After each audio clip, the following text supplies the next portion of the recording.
Olá pessoal, tudo bem? Bem, gente, a gente vai conversar um pouquinho hoje sobre suplementação proteica no esporte, certo? E para falar um pouquinho sobre suplementação proteica no esporte, a gente vai discutir alguns estudos que a gente possa estar utilizando eles de forma prática dentro dos consultórios, ou seja, a gente vai começar a falar um pouco de doses, então a gente vai estar conversando um pouquinho com relação a essas doses, a essas quantidades de proteína que a gente pode estar utilizando durante com os nossos pacientes que praticam algum tipo de atividade física, certo? Então vamos lá. Começando um pouquinho, antes da gente entrar propriamente dita na questão da nutrição esportiva, da suplementação, eu queria trazer uma partezinha aqui com relação à era pré-cristã. Então, desde a era pré-cristã, atletas e treinadores praticavam regimes alimentares especiais na busca de caminhos que o levassem ao aumento do desempenho para obter vantagem sobre os adversários. Observem bem isso, gente. Observe que os gladiadores romanos, já na era pré-cristã, eles se alimentavam com quantidades excessivas de carne para aumentar sua força muscular. Observem bem que eles já faziam isso naquela época com o intuito de aumentar a força. E isso, antes de Cristo, eles já acreditavam que comer mais proteína aumentava a força muscular. Será que realmente isso era verdade ou não? Bem, se é verdade ou não, 2.200 anos, 2.012 anos depois de Cristo, Newmark e Van Loon conseguem fazer uma meta-análise, muito bem estruturada esse estudo, e observam e mostram aqui, vocês podem observar aqui, tá? Que eles fizeram uma meta-análise, pegaram vários estudos, observaram que pessoas que praticavam atividade física incluíam a proteína, os grupos que incluíam a proteína durante o processo da atividade física, do exercício físico, e observaram que durante 4 meses de exercício físico, esses indivíduos começaram a aumentar muito a força muscular, em torno de 13,5 quilos. Imaginem só, vocês praticarem atividade física e por consumir mais proteína, uma quantidade maior de proteína, você aumenta a sua força muscular em 13,5 quilos. Ou seja, o que os gladiadores romanos já tinham encontrado de forma empírica na era pré-cristã,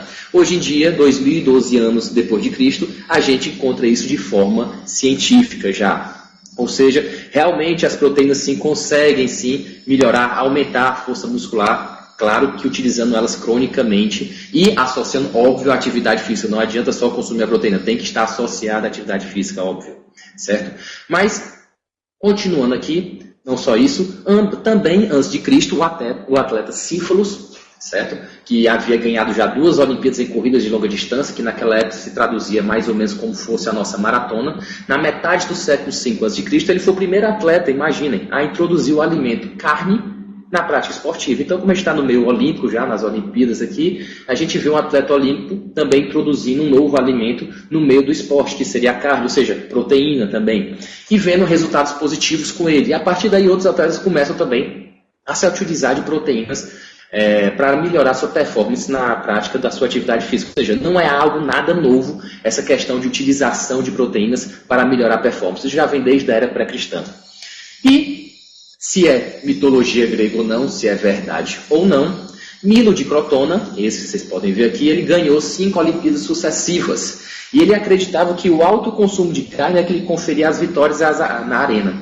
Ou seja, vejam bem como era a dieta de Milo de Crotona. Ele consumia 9 quilos de pão, 8 litros e meio de vinho e 9 quilos de carne. Já estou vendo aí que eu acho que já tem gente se animando aí para o final de semana, para o vinhozinho da noite, né? Para churrascozinho à noite, mais os croutons, né? Uns pãezinhos para consumir junto com isso. Veja que ele ganhou 5 Olimpíadas sucessivas. Se é história grega ou não, isso foi um fato que está nas histórias da mitologia grega, né? Então, só para exemplificar que realmente também, até nas histórias gregas, eles observavam, eles mostravam também que a importância da proteína, da carne, para conferir maior vitória nos Jogos Olímpicos também, certo? E eu não vou tão distante não. Se a gente observar, existem estudos já de frequência alimentar, de questionários alimentares, de hábitos alimentares, em 1936, nas Olimpíadas de Berlim. E nesses estudos eles mostram relatos de atletas que consumiam, observem bem, só de carne, em média, 800 gramas por dia, sem levar em consideração leite, laticínios, né, queijos, iogurtes, vai. Ou seja, veja a quantidade só de proteína que esses atletas consumiam só à base de carne, era muito por dia. Ou seja, isso ainda acontece hoje em dia. Quem tem a prática de atender atletas de alta performance ou de elite, ou até práticas que realmente têm uma vivência maior com o esporte, são atletas amadores que a gente chama, eles também têm um consumo bem exacerbado de carne, porque já vem passando de geração em geração, já o coach, ou o próprio preparador, ou os próprios atletas que já vão dizendo que o consumo de proteína realmente confere uma melhora na performance deles. Mas até quanto essa proteína vai realmente conferir essa melhora, e até quanto é excesso, e até quanto isso aí vai estar gerando a sobrecarga, que vai estar desviando esse consumo exacerbado de proteína para uma outra via metabólica, como por exemplo a gliconeogênese, e aí vai. Tá? Então até quanto a gente pode estar observando esses fatos aqui, certo? Que os atletas começaram isso com os atletas. E aí eu faço a seguinte perguntinha: se a gente vê esse senhorzinho aí consumindo a carne, né, vorazmente, e eu pergunto, e comer mais do que 2 gramas por quilo de peso, que as RDAs já mostram, né, o que os estudos com esporte já mostram, até no máximo 2 gramas por quilo de peso, ajuda a emagrecer, a gente comer mais do que isso? Ou então ajuda a hipertrofiar, ganhar mais massa muscular? Será que tem riscos à saúde? Então, se a gente observar, comer mais do que 2 gramas por quilo de peso, vai me ajudar de alguma forma aqui? Bem, então vamos lá, vamos observar aqui. Em 2014, tá? João Antônio, autor desse artigo, ele resolve investigar isso. E ele fez uma metodologia que foi com 40 voluntários, homens e mulheres saudáveis, tinha uma média de idade de 25 anos. Esses voluntários tinham experiência em treinamento, ou seja, não era nenhum destreinado, eram pessoas que treinavam já 8 a 9 anos já. E ele fez 2 grupos, um grupo de 2 gramas por quilo de peso e um outro grupo, vejam aqui, de 4,4 gramas por quilo de peso. Vejam que o estudo foi curto, de 8 semanas de treinamento, 8 horas e meia de treinamentos semanais. E os treinos não possuíam periodização. Observem bem nesse parte metodológica aqui. Não tinha profissional de educação física periodizando os treinos. As pessoas treinavam, já eram treinadas, estavam com o que já sabiam de treinamento e foram treinadas durante essas 8 semanas. Certo? E a composição corporal foi feita por Prashimov. Até aí tudo bem. No desenrolar do estudo, observem bem aqui. Observe aqui em cima o ganho de peso corporal. A massa livre de gordura e a massa gorda não tiveram diferença significativa para o grupo controle de 2 gramas por quilo de peso para o grupo rico em proteínas, 4,4 gramas por quilo de peso. Ou seja, uma dieta hiperproteica e hipercalórica. Ela não contribuiu para o ganho de peso corporal, ela não contribuiu para o ganho de massa magra e nem contribuiu para o ganho de massa gorda. Não contribuiu para nenhuma das situações aqui aferidas no estudo. Ou seja, o próprio autor começa a se perguntar: seria interessante para verificar se uma dieta hiperproteica concorrente com treinamento resistido de alta intensidade, e veja um detalhe que ele começa a se perguntar, o João Antônio, periodizado, ou seja, tendo um educador físico, um profissional de educação física aqui, periodizando o treino. Será que isso afetaria a composição corporal no quesito de aumento de massa magra ou perda de gordura corporal? Será que isso poderia acontecer? Bem, ele jogou a pergunta.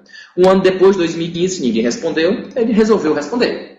Então, o João Antônio pegou 73 voluntários, homens e mulheres, tá? Saudáveis, média de idade também, de 25 anos, que nem o estudo anterior. Veja que é um cross-mark, esse estudo é um estudo já bem citado, tá? Os voluntários possuem experiência de treinamento também, pessoas treinadas em média de 2,4 anos até 5 anos, próximo disso. Fizeram um grupo de 2 gramas por quilo de peso e um outro grupo com mais de 3 gramas por quilo de peso. Também foi um estudo curto de 8 semanas de treinamento resistido, sem aeróbico, com, olha a diferençazinha agora na metodologia, periodização. Certo? E a composição corporal também por Prashimov, que nem o estudo passado de 2014. Vamos ver os resultados que o João Antônio encontrou aqui. Bem, com relação à performance, força muscular, tanto faz você consumir 2 gramas por quilo de peso como uma dieta com mais de 3 gramas por quilo de peso. Você não tem diferença significativa com relação à força muscular. Nem a salto, nem agachamento, nem a supino, todos tiveram mesmo resultado. Ou seja, comer mais proteína, bem mais do que 2 gramas por quilo de peso, ou seja, o excesso a mais do que isso não vai te conferir aumento de força. Tudo bem? Agora, quando você associa esse consumo de 3 gramas por quilo de peso, veja que é um estudo agudo só de 2 meses, 8 semanas. O grupo rico em proteína, o grupo HP, High Protein, apresentou um resultado superior à perda de gordura corporal, mas apresentaram o mesmo resultado com relação à hipertrofia muscular. Então, se raciocinar pelo quesito de, eu vou dar mais proteína para ganhar mais massa muscular, bem, não vai ganhar. E é o que os estudos já vêm mostrando, que João Antônio conseguiu também demonstrar mais uma vez. Mas se for no quesito de perda de gordura de forma aguda durante 8 semanas com um treinamento periodizado, ou seja, tendo um profissional de educação física ali fazendo os microciclos, mesociclos, macrociclos desse treinamento, poderia ser sim interessante, tá? A utilização de forma aguda. Veja que o estudo só durou 8 semanas. Veja que no estudo anterior, que não tinha treino periodizado, não teve diferença nenhuma na composição corporal. Veja que quando começa a periodizar o treino, ele começa a ver, sim, diferenças na composição corporal aqui. Tá? No grupo que consumiu mais proteínas aqui. Provavelmente também associando isso ao efeito térmico das proteínas ser um pouco maior, com o treinamento periodizado, entre outros fatores que se especula. Mas que teve um resultado, sim, positivo a curto prazo aqui. E muitos devem estar se perguntando também, Valder, o que a gente pode concluir desse estudo? Bem, o próprio fato do indivíduo estar em um treinamento constante de força, fato esse provoca uma adaptação reduzindo a necessidade da ingestão de proteínas devido à maior eficiência de utilização proteica. Ou seja, isso já vem sendo discutido há muitos anos, há mais de 10 anos, que realmente quanto mais treinado é o indivíduo, menor seriam suas necessidades proteicas. Exatamente porque o corpo ele é altamente econômico. Quanto mais treinado, menos ele precisa para poder se manter vivo e mais sensível ele fica também às respostas que a gente faz com a alimentação. Por exemplo, um indivíduo bem jovem ele precisa bem menos proteína que o indivíduo idoso, exatamente porque ele tem uma sensibilidade maior às vias anabolizantes como o mTORC1, por exemplo. Já o idoso ele tem uma resistência maior a essas vias anabolizantes, como por exemplo a mTORC1 também. Então no jovem, um pouco a quantidade de proteína que eu já der e a atividade física que ele já praticar, isso já dá uma resposta bem mais eficiente do que se fosse no idoso. Então, às vezes, a gente acaba superestimando muito para o jovem e subestimando muito para o idoso. E, às vezes, era o inverso. O idoso deveria consumir mais proteína e o jovem bem menor quantidade de proteína. E quando esse jovem ainda é bem mais treinado, ele já está há anos treinando naquele tipo de esporte, aquele tipo de atividade física, ou o idoso também, eles acabam também tendo uma necessidade um pouco menor exatamente pela treinabilidade e o próprio treino promover uma adaptação no qual faz reduzir a necessidade dessa ingestão proteica deles aqui, certo? E aí, como o próprio autor também observou, né, que a investigação demonstra que a ingestão de proteína, que são aproximadamente 60% maior do que que até mesmo a ingestão máxima recomendada, produz alterações favoráveis na composição quando, prestem bem atenção a isso, combinado com o regime de treinamento de resistência pesado e periodizado. Ou seja, ele só obteve realmente resultado porque o treino foi periodizado. Então, o grande pulo do gato aqui é que realmente, às vezes, não é aumentar a quantidade de proteína da dieta dos nossos pacientes, e sim fazer eles treinarem com maior eficiência, ter um contato maior com o educador físico, ter um contato maior com esse profissional, ter um feedback dele, se realmente o teu paciente está treinando mais ou não, o que é que está acontecendo. Então, observar essas situações, ao invés de só mexer na prescrição dietética aumentando proteína. Tenta conversar também com o outro profissional acompanhando o paciente. Ou se ele não está sendo acompanhado, tentar ver se ele consegue um acompanhamento com um profissional desse, tá? Seria bastante interessante para a gente ter os resultados com relação à perda de gordura ou também o ganho de massa magra. Mas aí muitos podem se perguntar, Valder, tá, tudo bem, estou vendo que está ultrapassando as 2 gramas por quilo de peso, que já é recomendado, mas aí valores, como é que ficam? Será que não vai ter uma sobrecarga renal, um aumento da taxa de filtração glomerular, alguma coisa do tipo? Bem, quando a gente vai observar todos os resultados que a gente pode ver aí, glicemia, ureia, creatinina, taxa de filtração glomerular, relação ureia-creatinina, os eletrólitos e tudo mais, bem, observem que não teve alteração renal. E a gente pode começar a se questionar, será uma possível conduta a curto prazo de utilizar mais do que 2 gramas por quilo de peso? Pode ser. A curto prazo a gente viu que teve um resultado assim, rápido aqui, teve uma melhor perda de gordura aqui. Agora, será que a médio e longo prazo seria interessante a gente estar utilizando essa estratégia aqui também? Bem, a pergunta foi feita no estudo também, e quem respondeu, José Antônio, em 2016, esse ano, ele resolve responder. E ele fez durante 4 meses a intervenção, tá? Intervenção já a médio prazo aí. Utilizou participantes experientes também, de 7,6 anos de treinamento aqui. Fez a intervenção, fez grupo 2,3 gramas por quilo de peso, 2,6 gramas e de 3,3 gramas por quilo de peso. Mas observem bem o título, que ele também quis investigar índices de saúde e a composição corporal. E aí ele fez com 2 meses, agora fez um estudo dobrando o tempo de treinamento, 4 meses. Vamos ver o que ele achou primeiro com relação à composição corporal. Bem, veja que com relação a peso corporal, o grupo controle, o grupo de dieta norma proteica, que eles chamam de 2,3 gramas por quilo de peso, e o grupo acima de 3 gramas por quilo de peso, high protein. Veja que não teve diferença de peso corporal, de perda de massa gorda, nem de massa livre de gordura, nem percentual de gordura, nem de força aqui, ou seja, de performance. Então, após os 4 meses de intervenção, não teve alteração na composição corporal nem no desempenho físico. Ou seja, quando a gente faz a intervenção nutricional de forma aguda, pode ser que ele tenha resultados como ele obteve com um treinamento periodizado. Se não periodizar, talvez nem resultado você tenha, como foi o que aconteceu em 2014. Mas quando você faz isso de forma aguda, aí o corpo responde, você tem um resultado aí na perda de gordura. Mas quando você cronifica isso treinando rotineiramente e tendo a dieta mantida rotineiramente, tanto faz você consumir altíssimas doses de proteína, consumir dentro da recomendação das 2 gramas por quilo de peso, que no período quando vai se cronificando o treino, vai se diluindo no meio de toda a conduta nutricional e conduta de exercícios físicos. Promovendo o que a gente vê aí? Não tendo alteração, não tendo diferença. Ou seja, a gente pode acabar utilizando uma situação dessa de forma aguda apenas, mas não de forma crônica. Assim também como acontece às vezes com as estratégias que a gente vê com dieta cetogênica ou com estratégias de jejum, que agudamente aquilo dali pode funcionar. Mas a curto prazo, mais longo, a longo prazo, realmente, se é eficiência isso para perda de peso, talvez não seja tão eficiente assim como a gente está vendo aqui nesse estudo de como começa a cronificar mais a situação, ou seja, com 4 meses já aqui. Então, composição corporal, quando você aumenta o tempo de treinamento e da utilização de dietas riquíssimas em proteínas, não tem diferença nenhuma. E com relação à saúde? Bem, aqui nesse estudo ele averiguou algumas coisinhas a mais. Além de ver a parte renal, ele observou também TGO e TGP, a parte hepática, viu a produção hepática de albumina, globulina, relação albumina-globulina, total de bilirrubinas, vê os eletrólitos também, total de cálcio, total de proteínas. E ele não encontrou nenhuma alteração renal e nenhuma alteração hepática. Também parece que a utilização por 4 meses de uma dieta mais rica em proteínas, você não vai encontrar nenhuma alteração aqui também, renal ou hepática.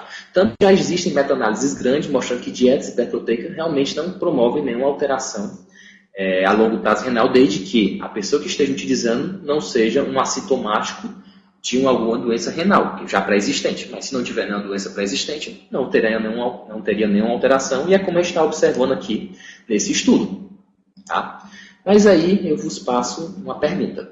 Vamos observar o título do texto aqui, o título do artigo. Ele fala índices de saúde. Observando esses exames que ele aferiu nos voluntários. Vocês acham que temos as condições de afirmar que esses voluntários estão com índices de saúde, realmente estão com índices saudáveis?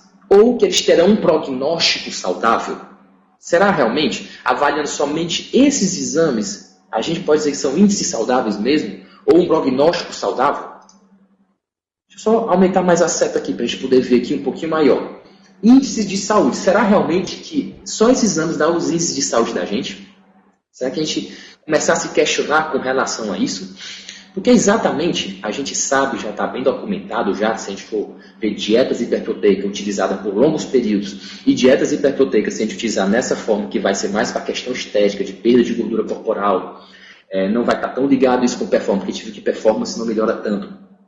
Vejam aqui, circulado de vermelho, que existem estilos de vida aqui, fatores de estilo de vida, dietas ricas em calorias, dietas ricas em proteínas, estímulos GF1. Veja que o GF1 ele inibe a apoptose aqui de células normais, certo? Ele aumenta a proliferação dessas células normais aqui. Ele aumenta a transformação dessas células normais em possíveis células cancerígenas aqui. Ele aumenta a proliferação dessas células cancerígenas, diminui a apoptose dessas células cancerígenas, ou seja, ele cria um microambiente tumoral. Então você imagina, nesse exato momento, você, todos aqui, estamos tendo formação de células cancerígenas. Mas, graças a Deus, temos um bom sistema imune, e esse sistema imune vai lá e destrói essa célula. Mas vai que em um certo momento você está com o sistema imune baixo, certo? Esse seu sistema imune, sem querer, ele deixa passar uma célula tumoral, e essa célula tumoral encontra lindamente esse microambiente tumoral totalmente formado pela uma ingestão exacerbada de dieta riquíssima em proteína.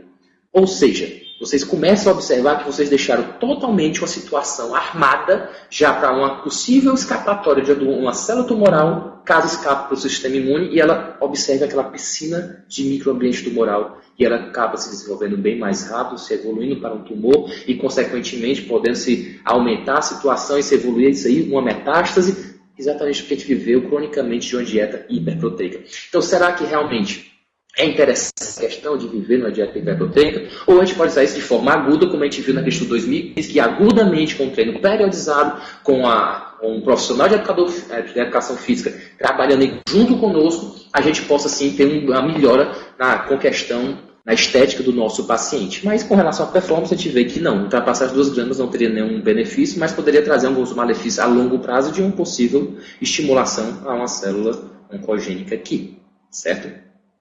Não só isso, eu quero mostrar a vocês, Walter Longa, um dos caras que mais estudam dietas ricas em proteínas, dietas baixas em proteínas, dietas de restrição calórica. Ele fez nada mais, nada menos um estudo com mais de 6.381 pessoas. E observem bem nesse estudo aqui, com todas as causas de mortalidade.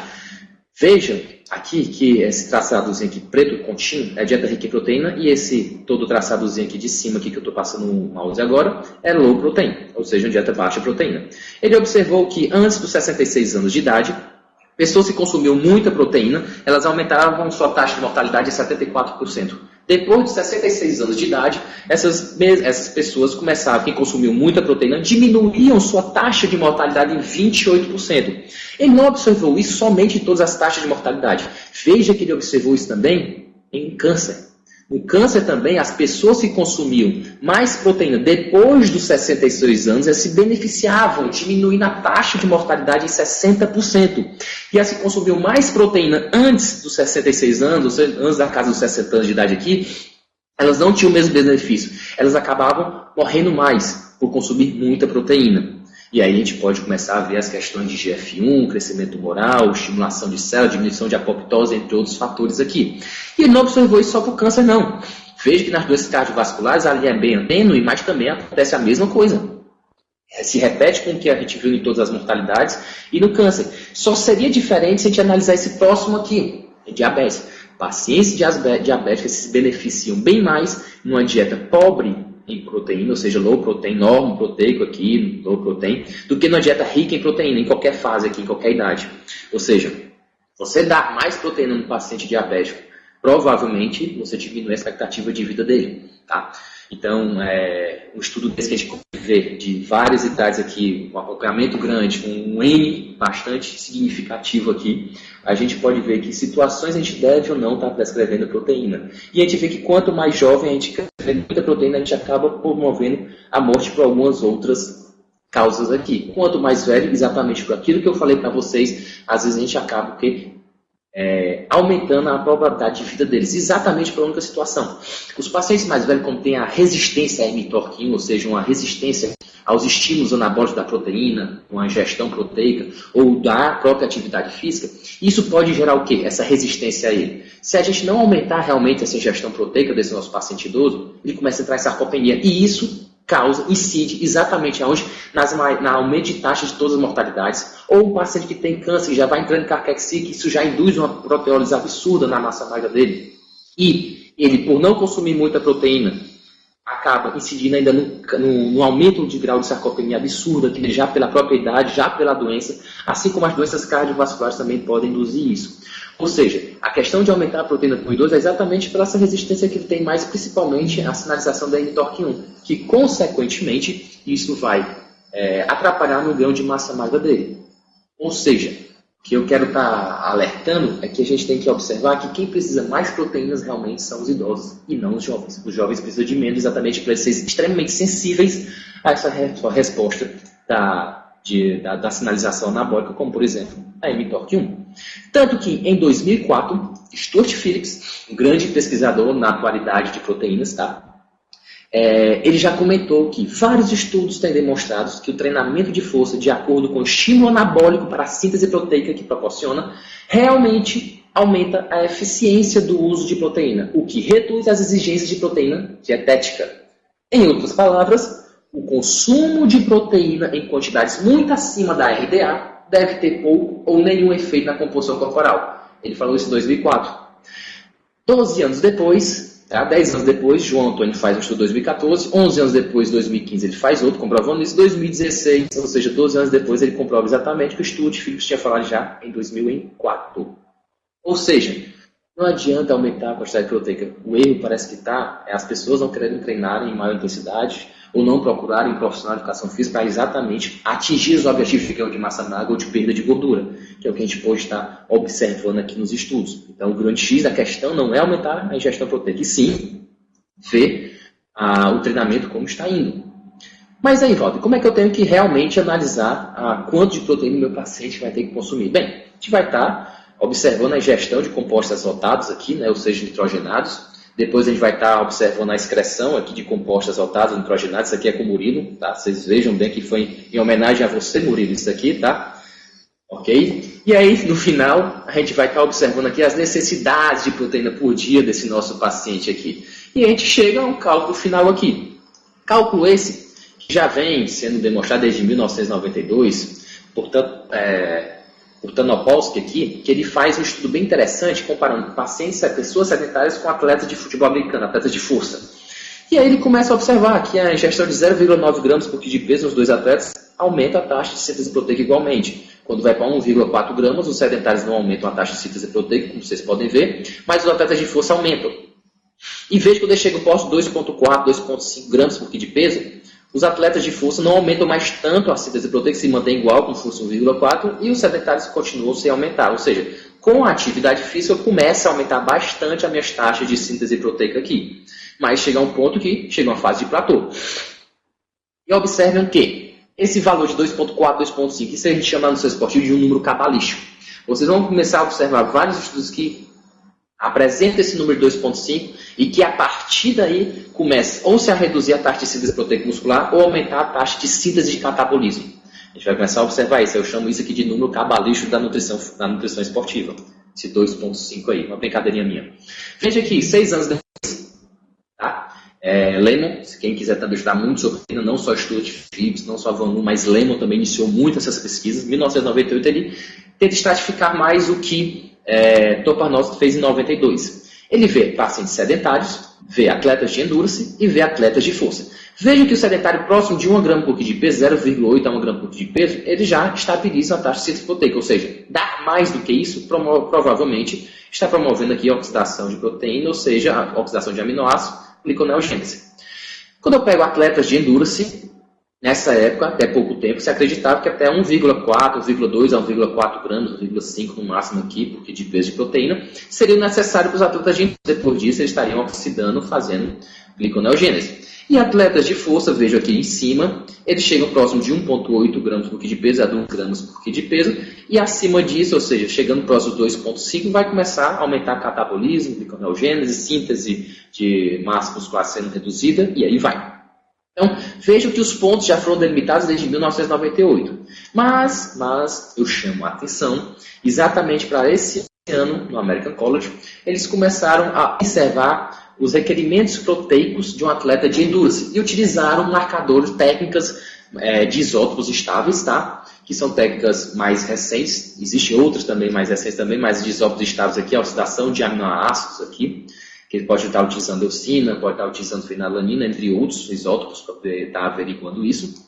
E observaram exatamente isso. Quem observou isso foi Kato, tá? Ele é um chinês que está no Canadá, averiguando alguns estudos, estudando juntamente com o Daniel Moore. E ele observou que atletas de elite, de endurance, ou seja, de corrida aqui, eles tinham uma necessidade proteica um pouco maior do que se observava desde 1998 por Lemon, que veio se traduzindo até há pouco tempo agora, aqui até 2015. Veja que o ponto de corte aqui para os atletas de força aqui, ou atletas de endurance, desculpa, é em torno de 1,65 gramas por quilo de peso. E o teto máximo seria de 1,83 gramas por quilo de peso, ou seja, aumentou bastante, era de 1,2 a 1,4, passou agora a ser de 1,6 a 1,83 gramas por quilo de peso, ou seja, bem mais do que se achava antigamente. E que também, no repouso desses atletas aqui, a ingestão deles devia ser próximo de 1,2 gramas por quilo de peso, bem maior do que se acreditava antigamente na RDA, certo? E aí, consequentemente aqui, nessa tabelinha a gente pode ver com mais precisão aqui que pelo American College era de 1,2 a 1,7 gramas por quilo de peso. E vejam que os estudos eram feitos aqui, tá? 1,26, 1,6, 1,4, que é o que ficava, o que a gente conhecia para atletas de endurance. Mas veja Cato aqui, em 2016, na própria American College, na apresentação que ele fez esse ano lá, ele mostrou que realmente é um pouco maior dos atletas de endurance, de 1,83. E veja que a utilização de técnica de isótopo foi de isótopos estáveis, e não foi de balanço nitrogenado. Ou seja, uma técnica bem mais nova e bem mais apurada do que balanço nitrogenado. Veja que a avaliação dele feita foi com isótopos estáveis aqui. Ou seja, conferindo até uma acurácia maior nos testes aqui. E ele se fez uma pergunta, Cato, aqui. Exatamente. Por que essa ingestão proteica dos atletas de endurance aumentou aqui? Porque a gente tem que suplementar mais proteína para eles, dar mais proteína para eles aqui. 2 motivos ele levantou, 2 hipóteses. Provavelmente pela essa gama de situações que as pessoas estão falando com relação à redução de energia, ou seja, as pessoas estão consumindo menos carboidrato e gordura, aí consequentemente tem que aumentar a ingestão proteica para fazer mais gliconeogênese, para gerar mais energia a partir do substrato não energético.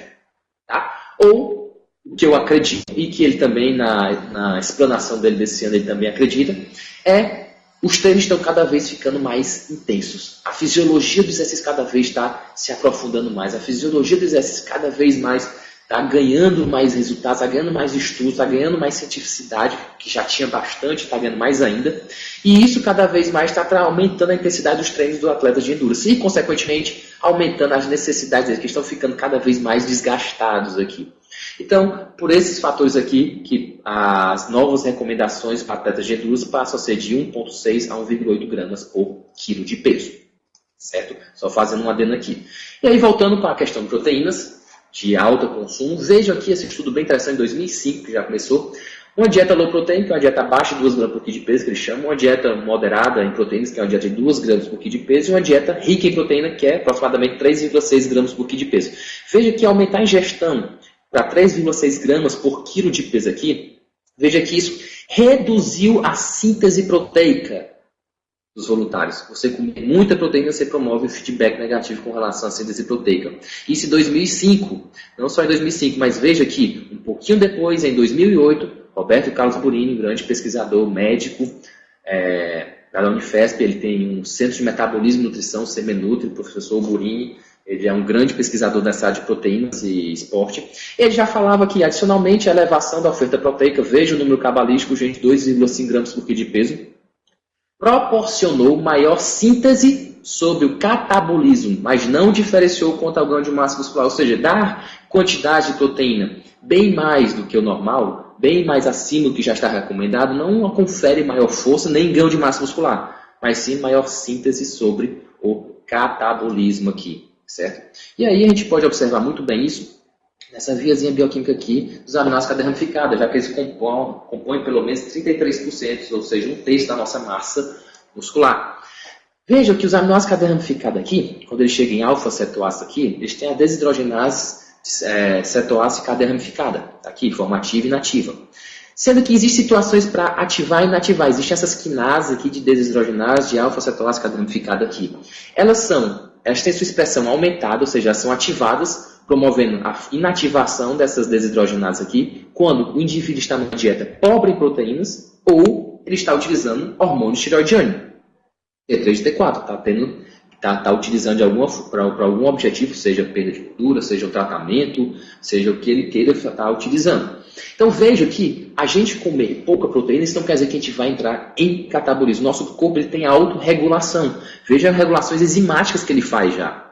Então, o baixo consumo de proteína promove a inativação das desidrogenases de alfa-cetoácido cadeia ramificada, ou seja, não permitindo que os alfa-cetoácidos sejam quebrados, por exemplo, a acetil-CoA, acetil-CoA, e ele podendo ser reversivelmente voltar a aminoácido cadeia ramificado pelas aminotransferases, que isso aqui é uma via reversível. Mas, vejamos a segunda situação aqui, se eu tiver uma dieta riquíssima em proteína, como mostrei esses estudos com dietas ricas em proteína, ou fizer jejuns prolongados, ou tiver a utilização de glicocorticoides, que é o grande medo das mulheres, né? Incha, perde massa muscular e aí vai. Ou pacientes nossos que utilizam estatinas ou os clofebratos, que são antiglutamiantes, ou seja, são medicamentos para reduzir o colesterol, entre outros fatores aqui, eles normalmente têm o quê? Uma diminuição na expressão dessa quinase. Consequentemente, tem a forma ativa das desidrogenases de alfa-cetoácido cadeia ramificada, promovendo maior quebra dos alfa-cetoácidos aqui. Por isso que muitos pacientes que utilizam estatina referem muito àquelas dores musculares, exato? Estão perdendo massa muscular mesmo. Estão aumentando mais essa via aqui, tá ok? Então, só para vocês verem que realmente o alto consumo de proteína, a ingestão alta de proteína, promove sim o aumento nessa via pelas desidrogenases de alfa-cetoácido cadeia ramificada, tá ok? Para vocês verem que bioquimicamente isso sim acontece no nosso corpo. E aí, a partir disso, de se observar que comer muita proteína aumenta também o catabolismo, a síntese do catabolismo, aumenta a síntese, diminui a síntese proteica. Daniel Mori começou a se perguntar, então, qual seria a dose que eu deveria dar de proteínas após a atividade física?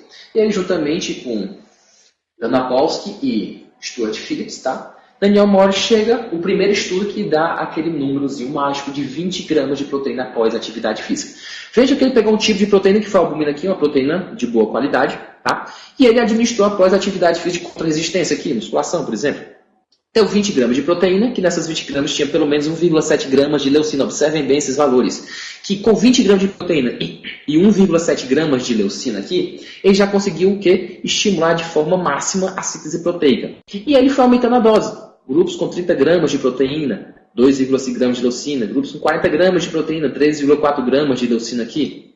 Ou seja, o que ele observou que foi aumentando a proteína nessas pessoas que pesavam mais de 70 a 80 quilos e não aumentou a taxa de síntese proteica, ou seja, atingiu uma fase de platô. Então ele observou que pelo menos 20 gramas de proteína, e nessas 20 gramas de proteína, então vocês começaram a observar os rótulos dos whey protein, que tenha pelo menos 20 gramas de proteína e pelo menos 1,7 gramas de leucina. Tendo pelo menos isso, já começa a tentar estimular a síntese proteica máxima uma pessoa de 70 a 80 quilos aqui. E que muito mais do que isso aqui, normalmente você está promovendo oxidação de aminoácidos. E aí, consequentemente, gliconeogênese, ou seja, você está só transformando, pegando energia de uma fonte alimentar cara. Certo? Então, veja que o ponto limite aqui é a fase platô, são em torno de 20 gramas com 1,7 gramas de leucina aqui. Daniel Mori já encontrou isso em 2009, promovendo assim, achando assim, esse tão dito dose miraculosa, né? As 20 gramas de proteína para todo mundo após a atividade física. E aí, 2011, tá? 2 anos depois, Daniel West também estava nesse estudo, Stuart Phillips estava nesse estudo, eles resolveram se perguntar, pronto, Daniel Mori encontrou a dose de 20 gramas, tá? 25 gramas ali de proteína após a atividade física.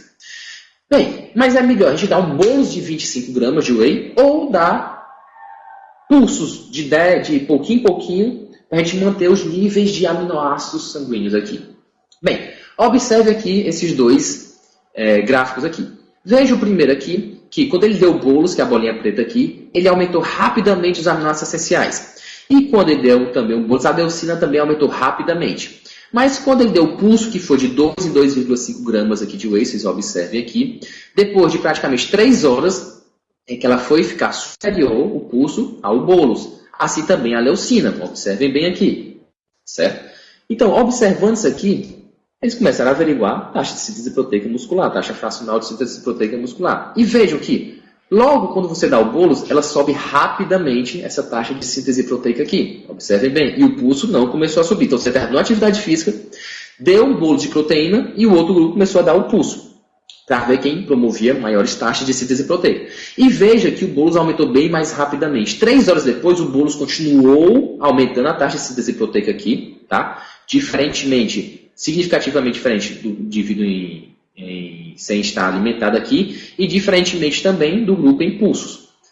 3 horas e meia depois, 3 a 5 horas depois, o grupo em pulso continuou a aumentar e o grupo em pulso começou a aumentar significativamente em relação ao estado inicial aqui, mas não foi igual ao grupo que tinha recebido o bolos, ou seja, 3 a 5 horas depois, o grupo do bolos ainda continuava com taxa de síntese proteica máxima e o grupo de pulso estava começando a aumentar a sua taxa de síntese proteica. Ou seja, quando a gente observa melhor esses dois gráficos aqui, de aminoácidos essenciais e de leucina, a gente observa que essa elevação mais rápida dos aminoácidos na corrente sanguínea, a gente observa que é isso que o músculo prefere. Exatamente por quê?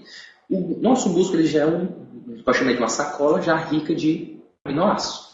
E para a gente colocar mais aminoácidos dentro desse músculo, a gente precisa alterar o gradiente de concentração. Então eu preciso que no plasma tenha bem mais aminoácidos do que dentro do músculo, a concentração esteja maior, para que eu consiga passar mais aminoácidos para dentro da musculatura. Ou seja, eu tenho que gerar uma diferença de gradiente de concentração. E quando você dá o pulso, você gera essa diferença bem mais rapidamente, como a gente pode ver aqui no gráfico.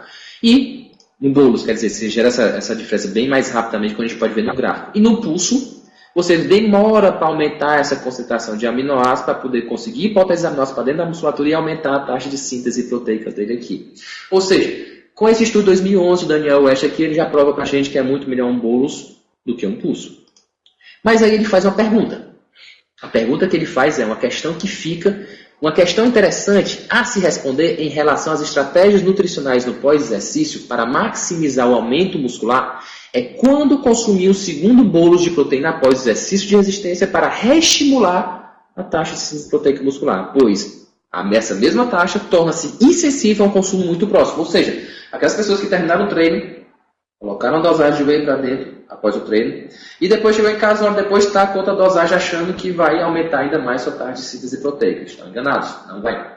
Ela se torna insensível, você já sabia, estava começando a querer se perguntar quando é que deveria dar o segundo bolo, quantas horas depois eu tinha que esperar para dar um segundo bolo e eu continuar aumentando, mantendo alta essa minha taxa de síntese proteica muscular. Isso em 2011. Em 2012 sai um estudo bem legal, uma revisão bem legal, mostrando que quando a gente dá a proteína aqui, a gente tem um aumento da taxa de síntese proteica e o músculo ele se enche desses aminoácidos. E esse é um efeito dependente, é um efeito dose dependente saturável. Você pode mandar manipular 10 graminhas de aminoácidos essenciais, tá? Ou dar 20 gramas de proteína de boa qualidade, tipo whey protein. Então você dá um scoop de 25 gramas, que tem provavelmente ali em torno de 20 gramas de proteína, e aí a tua musculatura consegue pegar aquilo dali e utilizar aquilo para promover aumento na taxa de síntese proteica.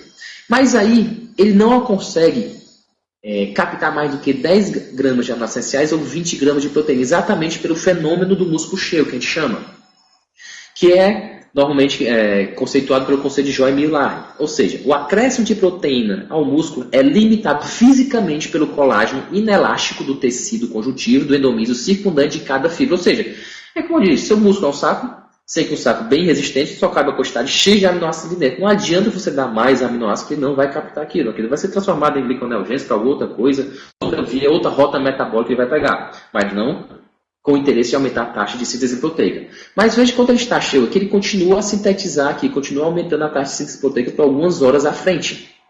E era essa pergunta que Daniel West estava perguntando em 2011. Tanto que, depois dessa revisão, depois do estudo Daniel West em 2013, certo?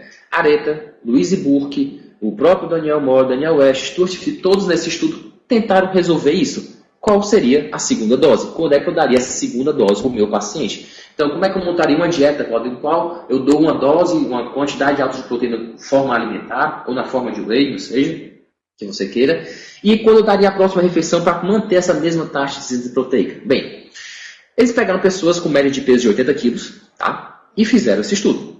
Deram 0,5, 0,5, gente, gramas por quilo de peso por refeição aqui, tá? 2 vezes, ou seja, 40 gramas, depois de 6 horas, mais 40 gramas de whey aqui. Depois deram 0,25 gramas por quilo de peso, 4 vezes, ou seja, 20 gramas de proteína aqui de whey a cada 3 horas. E depois eles fizeram o grupo impulso aqui, de 10 em 10 gramas a cada 1 hora e meia, ou seja, deu 0,13 gramas por quilo de peso corporal aqui. Vejam que ele tem uma dose de bolos, que é o de 40 gramas, uma dose intermediária de 20 gramas de proteína e uma dose de pulso, que é de 10 em 10 gramas aqui a cada 1 hora e meia. Ao observar a taxa de síntese proteica, observe que o bolos e o pulso obtiveram o mesmo resultado estatístico aqui, não teve diferença estatística. Mas quando a gente dava uma dose intermediária de 20 gramas aqui, certo? Ela apresenta uma dose bem mais elevada, uma taxa de síntese proteica mais elevada significativamente do que você dá o bolos ou você dá somente o pulso aqui. Parece que esse número de 20 gramas é mais interessante aqui do que dar 40 gramas ou 10 gramas, mas entendam, é para uma pessoa de 80 quilos. Claro que um cara de 100 quilos, 120 quilos, 130, 140 quilos, ele vai ter uma necessidade proteica um pouco maior do que o cara de 80 quilos. E como uma mulher de 50 quilos, 45 quilos, 55 quilos, ela não tem que usar os 20 gramas de proteína, ela tem que usar uma dose menor. Por isso que eu já fiz o cálculo aqui do lado, para vocês começarem a observar a dosagem, 0,25 gramas por quilo de peso aqui, que já a gente vai pegar os estudos que chegaram a esses valores aqui, certo? Depois desse estudo aqui, de José Areta aqui, junto com aquele grande grupo de pesquisadores que eu falei para vocês. Então, em cima do peso corporal, a gente vai começar a individualizar a quantidade de proteína por refeição dessas pessoas. E vejam que nesse estudo já em 2013, eles já começam sim a tentar individualizar isso. É em torno de 20 gramas de proteína a cada 3 horas. Então, qual seria a segunda dose de proteína? eu dei uma dose de proteína, uma alimentação rica em proteína com 20 gramas, e após 3 horas eu darei uma outra alimentação rica em proteína com média de 20 gramas de proteína para reestimular minha taxa de síntese proteica e manter isso alto durante as minhas 24 horas, já que eu quero tentar ganhar um pouco mais de massa muscular aqui. Essa seria a estratégia, certo? Sendo que esses estudos todos que eu mostrei para vocês, todos eram pessoas que estavam em jejum, iam treinar em jejum e depois se alimentavam com a dose de whey. E aí, consequentemente, elas teriam aqueles resultados de taxa de síntese proteica. Mas muitos se perguntavam, Walter, mas o dia a dia é diferente. O dia a dia, meu paciente ele come, o meu paciente ele acorda, o café da manhã, ele lancha, ele almoça, entre o almoço e o jantar ele tem um treino que ele também vai lanchar, tem um lanche pré e pós-treino. Será que tem diferença eu administrar proteína aí?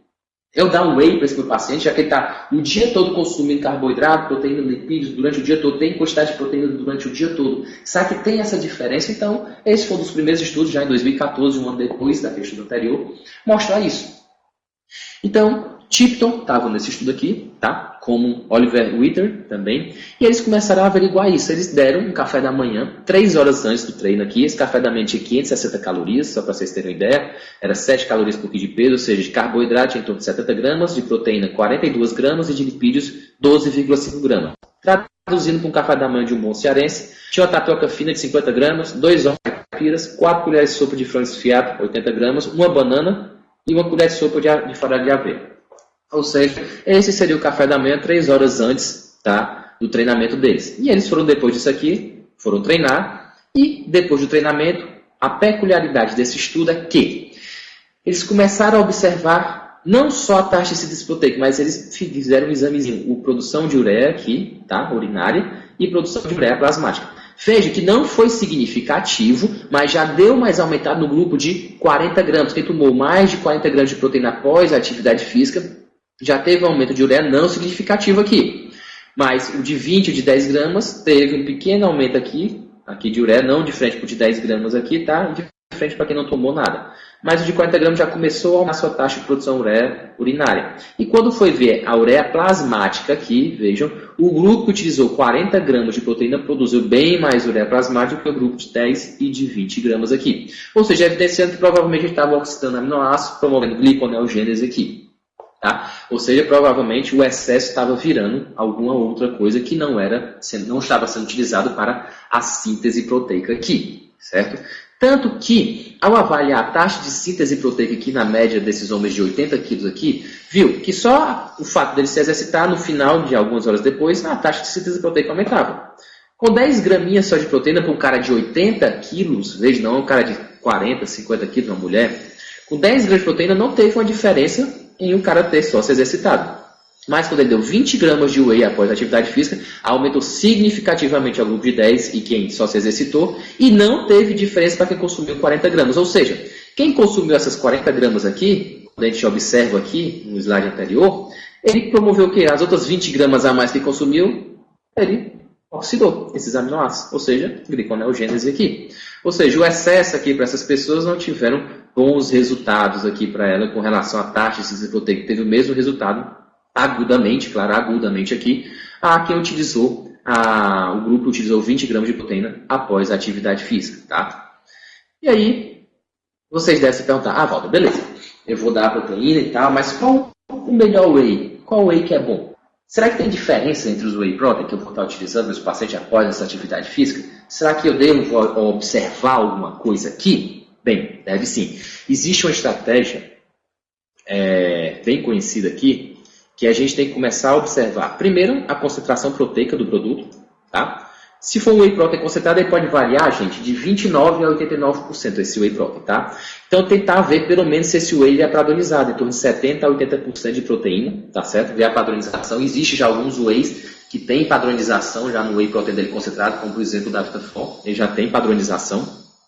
E o whey protein isolado ele já varia em torno de 90 a 95 gramas de proteína, ou seja, não pode, em 100 gramas vai ter 90 a 95 gramas de proteína. E no whey protein concentrado não padronizado pode variar de 29 a 89%. Então, em 100 gramas pode ter 29 a 89 gramas. E se for padronizado, seria uma padronização de pelo menos 70 a 80%. Seria um whey concentrado bom aqui. Então, observarem primeiro a concentração proteica do produto. Esse é fácil de observar. E é fácil de ver no marketing dos produtos. O que é complicado é o aminograma. Aí sim, é a qualidade desse whey que a gente vai dar administrando para o nosso paciente. Em um whey, um scoop de 25 gramas, que tem que ter aproximadamente em torno de 20 gramas de proteína aqui, nesse whey, a gente vai ter que olhar no aminograma, você tem de 8 a 11,5 gramas de aminoácidos essenciais, certo? Você tem de 4 a 6 gramas de BCA, e desse BCA, 2 a 3 gramas de leucina. A gente tem que observar exatamente isso daqui. Já vocês vão entender por que eu estou chamando a atenção dessas situações aqui. Ou seja, em 100 gramas de um whey protein, eu tenho que ter pelo menos 32 gramas de aminoácidos essenciais aqui, 16 gramas de BCA, é o mínimo indicado aqui para a gente, certo? Ou seja, num scoop de 25 gramas, eu deveria ter 8 gramas de aminoácidos essenciais, pelo menos, 4 gramas de BCA e 2 gramas de leucina aqui. Por exemplo, se eu pegar o BCA aqui, por que eu estou falando tanto aqui, se a gente voltar ao slide aqui, que eu tenho que ter praticamente 16 gramas de BCA em 100 gramas de whey protein aqui, ou 4 gramas de BCA em 25 gramas de whey, praticamente um quinto ser só BCA. Exatamente por causa que o BCA, entre os aminoácidos essenciais, ele tem uma grande função que os aminoácidos essenciais não detêm tantas funções como esses 3 aminoácidos mantêm, a leucina e valina. Eles permeiam o metabolismo proteico, função neural, glicemia, regulação de insulina, metabolismo lipídico. E, fora isso, entre os aminoácidos essenciais, os BCAAs, principalmente a leucina, ele é que é o fator limitante para a taxa de síntese proteica muscular. Ele parece ser o aminoácido mais importante para realmente gerar esse aumento na taxa de síntese proteica muscular. Mas não ele sozinho, ele acompanhado dos aminoácidos essenciais, óbvio. Sozinho não. Ele tem que estar acompanhado para realmente ter aumento de taxa de síntese proteica muscular. Então a gente tem que começar a averiguar melhor esses aminoácidos, observar mais o aminograma. Exatamente, no exemplo aqui, esse whey, o isoforte aqui da Vitafor, ele tem aproximadamente uns 45,8 gramas de aminoácidos essenciais, 22,9 gramas de BCA. Ou seja, em 25 gramas desse whey, lembre que é de 0 a 11,5 gramas de aminoácidos essenciais. Ele tem 11,45 gramas. Então está bem, está excelente. De BCA, de 4 a 6 gramas, ele tem 5,72 gramas de BCA. E de leucina, de 2 a 3 gramas, ele tem 2,65 gramas de leucina em 25 gramas. Ou seja, numa dose de whey, eu teria aproximadamente essas quantidades aqui. Ou seja, batendo o que a gente chama assim, de uma proteína boa. De uma dose de proteína boa, ele tem os aminoácidos essenciais em quantidades boas, quantidade total de BCA e quantidade de leucina boa para fazer estímulo de síntese proteica máxima aqui. Ou seja, parece sim ser um bom suplemento. E aí, a gente observa toda essa questão do whey, e aí a gente vê que nos últimos, há uma grande procura pelos suplementos à base de proteína. Whey protein, entre outros, blends de whey também, começa a se procurar mais proteína porque sabem do fator positivo que essa proteína tem com relação aos ganhos de massa musculares, ganhos de força, melhora de performance do esporte, e também com o Brasil passando por aquela situação do dólar, que provocou aumento em todos os whey protein, a gente observou bem, os pacientes relatam muito isso para a gente. E qual foi a saída para algumas empresas conseguir manter as vendas e garantir os lucros? Aí entra a questão do marketing e do consumidor. A gente tomar cuidado com isso e poder alertar os nossos pacientes. Existe abre aspas, fecha aspas, umas estratégias, que é o amino speaking, ou amino acid speaking, ou protein speaking. Ou seja, o que é, Valvin, esse amino speaking que tu está falando? O que é que serve isso aqui? Bem, o que é o amino speaking? Consiste em aumentar a quantidade total de proteínas do whey protein, adicionando aminoácidos mais baratos em sua composição. Ah, Valder, mas está adicionando aminoácido? Aminoácido está interessante para o ganho de massa magra? Depende de qual aminoácido whey que a gente está falando. Ele pode botar a menor quantidade de whey no pote e completar o restante com algum tipo de aminoácido, certo? E como é que isso funciona? Como é que esse amino speaking funciona? Como é que isso aí estaria funcionando? Como é que é essa adição de aminoácidos, Valder, aí? Bem, pelo método de Kendall, ele é um teste quantitativo de proteínas, tá? Bem antigo já, que se utiliza ainda muito. Ele leva a consideração a quantidade de nitrogênio, tá, da proteína. A cada 6,25 gramas de proteína se tem 1 grama de nitrogênio. Tá? Considerando que todos os aminoácidos possuem nitrogênio em sua fórmula. E é dessa forma que é possível enganar o consumidor misturando aminoácidos mais baratos no whey protein. Por exemplo. Quais os aminoácidos são esses? Que aminoácidos mais baratos são esses daí que eu estou falando para vocês? Aí vocês vão pegar o rótulo e vão começar a observar a seguinte coisa. Taurina. Taurina, dos aminoácidos, ele é o mais barato. Para vocês terem ideia, gente, 1 quilo de taurina custa de 1 a 2 dólares quando se compra em grande quantidade, ou seja, o que as indústrias fazem, muitas empresas fazem. E observe que na adição de taurina, na prática do AminoSpeak, pelo Matt Kendall, 1 grama de taurina acusa 0,71 gramas por grama de whey protein, ou seja, cada grama de taurina aumenta 0,7 por grama de whey protein. Isso é a taurina, que é bem barato. Mas você pode pegar no aminograma um whey que tenha muita glicina. Aumentar disso a quantidade de glicina. Então vai ter interferência de no ganho de massa magra, assim como a taurina também não. Que é o segundo aminoácido mais barato. E é pior ainda, porque na técnica, na prática do AminoSpeak, ela acusa 1,19 gramas por grama de protein. Ou seja, 1 grama dela dá um pouco mais de grama de whey protein, ou seja, pesa mais no whey. Aí, consequentemente, ele consegue reduzir mais o whey e colocar mais desse aminoácido aqui, certo? E não vai ter repercussão boa com o quesito que a gente quer, que o whey protein realmente ele nos fornece, que é o ganho de massa magra, entre outros fatores também dos compostos bioativos que o whey tem, que a gente pode modular a pressão arterial, modular o humor, melhorar a cicatrização, entre outros fatores que teria no próprio whey aqui. Não só isso. Agora, o pior problema é a creatina. Por quê? Porque vende-se com o apelo dos efeitos ergogênicos da creatina. A creatina é excelente para aumentar a força muscular a curto espaço de tempo, aumenta também as cadeias de mielzinho, aumenta também as fibras tipo 1, tipo 2, melhora a performance, gera melhora de performance, ainda mais adicionado com o whey protein, que estimula também um pico de insulina devido à leucina, que vai promover o aumento, a maior entrada intracelular de creatina e tudo mais. Então, tem toda a explicação fisiológica para isso. Ótimo. Sendo que não imaginem que a empresa que está adicionando muita creatina no whey está pensando só nisso, não. Isso é prática de AminoSpeak também. Exatamente porque a creatina ela acusa 1,8 gramas por grama de whey protein, ou seja, quase 2. Se ela for anida, ela acusa 2,5 gramas por grama de whey protein aqui. Ou seja, ela pesa bem mais. Então você toma um whey com bem menos whey e creatina que é bem mais barato. Tá? E outros aminoácidos essenciais como arginina, ácido glutâmico, e aí vai, são aminoácidos que estão sendo adicionados. Diminui-se o whey e adiciona esses outros aminoácidos para poder baratear mais aquele whey e eles terem um lucro maior aqui. Tá? Peguei aqui alguns rótulos de proteínas importadas, para vocês observarem. Eles vêm normalmente assim, ó, Protein Matrix. Aí bota Aminomatrix, como se fosse uma coisa do outro mundo, né? Você lembra logo daquele filme Matrix, né? Ultra Power é avançado, né? Aí você vê ele adicionando, ó, L-glicina, L-taurina. Veja aqui esse outro embaixo aqui, também adicionando aqui whey protein concentrado com taurina, glutamina, glicina, aumentando taurina e glicina. Veja esse outro whey, nesse outro whey aqui, tu tá mostrando, ele está adicionando leucinas e leucina, então é bom aumentando BCA. Nem sempre, gente. Tem wheys que são de péssima qualidade e tem um teor baixíssimo de BCA. E eles acabam adicionando BCA exatamente para tentar compensar esse whey de péssima qualidade aqui. E veja que ele adicionou glicina, creatina, monohidratada, arginina, taurina. Ou seja, aqui realmente ele fez o verdadeiro AminoSpeak aqui.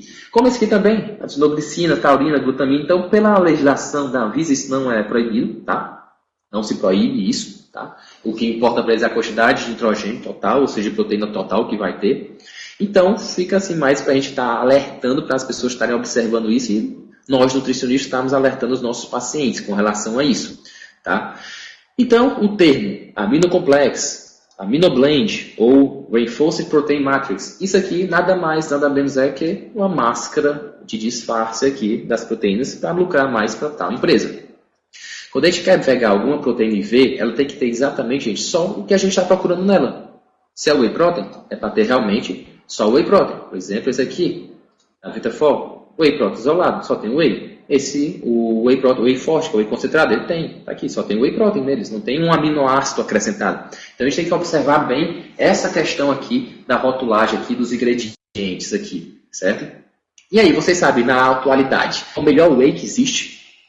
Bem, se o whey ele é cearense, tá? O whey protein 100% cearense, ele vem da Aguardente, tá? Aqui do Ceará. É o Peach Whey, tá? Sabor caju, tá certo? Tô brincando, viu, gente?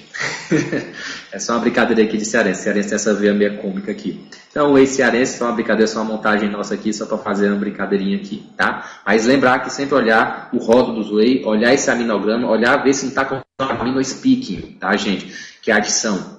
Os principais aminoácidos seria quem? A taurina, a glicina, ou da junção-destripeptídeo, a creatina, ou o ácido glutâmico, que não é glutamina, tá, gente? Ou então a arginina aqui, tá, ok? Observar bem se eles estão adicionando isso ou não nos rótulos desses wheys, tá, ok? E se estiver adicionando, você vai estar dando 20 gramas de whey, achando que está dando 20 gramas, 25 gramas de whey, na realidade você não está dando. Você está dando bem menos de whey e tendo 5 gramas de glicina, mais 5 gramas de taurina e não tendo nada do efeito que você estava esperando e que você calculou na dieta do seu paciente. Então, olhar sempre os rótulos. Cuidado com a AminoSpeak, seja uma prática bem já utilizada pelas indústrias, ok? E aí, como a gente viu aqui, gente, que é importante ver o aminograma, é interessante, cada vez mais os estudos estão só observando que não é mais só a quantidade de proteína. Como eu disse para vocês, menos é mais. Cada vez mais estão se diminuindo as quantidades para poder tentar ver o máximo de eficiência do corpo humano, quanto ele consegue ser mais eficiente com pouco. Então, aí de 2014, após observar que altas doses de whey protein não estimulam tanto a taxa de síntese proteica, decidiram averiguar se baixas doses de whey acrescido de leucina, aquele aminoácido limitante que a gente conversou, estimulariam também a taxa de síntese proteica. Será? Tanto é que esses pesquisadores já começaram a observar isso exatamente porque ainda em 2014 já estava se prevendo o aumento do dólar. Hoje já atualizado, viu, gente? Pode olhar aí a cotação do dólar 3,16, tá? Eu já atualizei aqui, está correta essa cotação. Tá?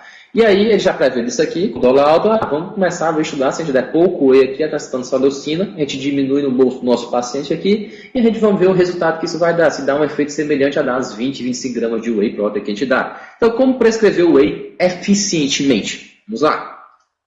Esse estudo foi bem interessante, que ele pegou aqui 5 grupos, fez um grupo aqui, controle, com whey de 25 gramas aqui, tá? Uma dose de 25 gramas aqui de whey, que é o já estudado. Veja que nessa dose aqui tem 24,57 gramas de proteína, 3 gramas de leucina, 5 gramas de BCA, e aí vai. Ele pegou um grupo e deu só 6 gramas de whey, tá?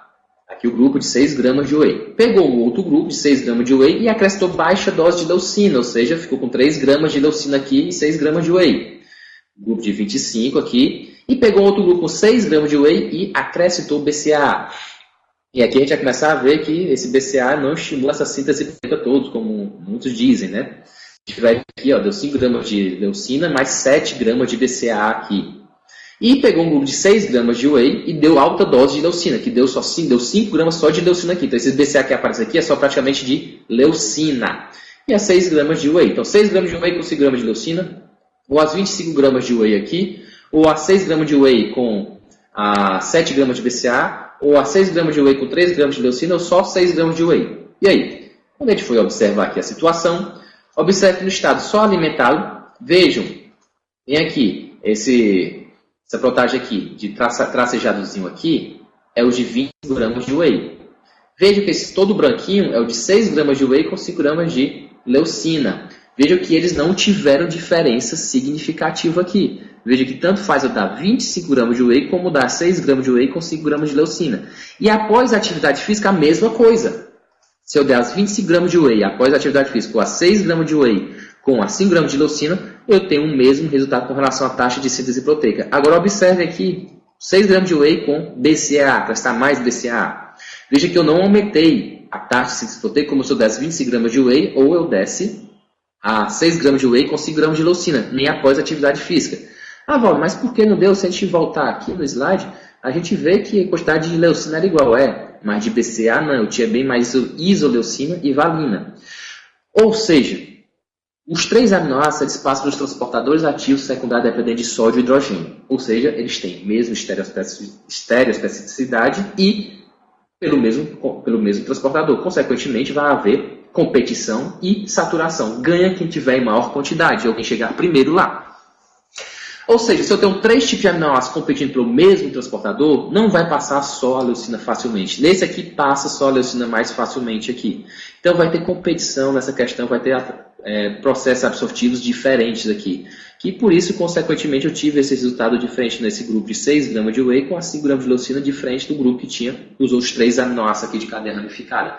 Por isso que o mais interessante foi dar só 6 gramas aqui de whey, com 5 graminhas de leucina eu tive o mesmo resultado das 25 gramas de whey protein aqui. Ou seja, com metade de aminoácidos, eu tive o mesmo resultado de 25 gramas de proteína aqui. Então veja que cada vez mais, então, o que se investiga mais na área de proteínas, não é só a grande quantidade de proteína, e sim a qualidade desses aminoácidos. Quanto melhor a qualidade, quanto maior a qualidade desses aminoácidos, e sabendo que a leucina é um aminoácido limitante para a taxa de síntese proteica aqui, maior vai ser nossas respostas com relação à taxa de síntese proteica. E aí na prática, Walter, como é que a gente poderia fazer isso? Na prática a gente podia fazer dessa forma aqui. Eu podia utilizar um whey protein, usa forte, mais o Leu6. Por exemplo, meu scoop de whey protein aqui, eu vou ter em média de 6,75 gramas de whey protein aqui isolado. Mais 3/4 de scoop aqui do Leu6, eu vou ter aproximadamente 6 gramas de leucina aqui. Vai dar exatamente próximo do que eu estava vendo aqui no estudo aqui. Vai atingir exatamente essa mesma quantidade aqui